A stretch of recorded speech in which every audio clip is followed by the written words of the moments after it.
नवीन वर्षात जाताना अंधकाराची साथ नसावी. मी स्वार्थाने खेचलेली काळी रेख तू मायेने येऊन पुसावी. बाप्पा, माझ्यातला मी हरवण्याआधी पुन्हा मला सावरशील का? या गुढीपाडव्याच्या नवीन वळणावर पुन्हा हात धरून चालशील का?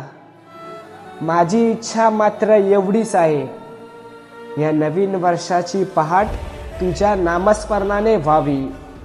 या नवीन वर्षाची पहाट तुझ्या नामस्मरणाने व्हावी. जीवनाची ही सुंदर वाट तुझ्या पाऊलखुणांनी सजावी, तुझ्या पाऊलखुणांनी सजावी.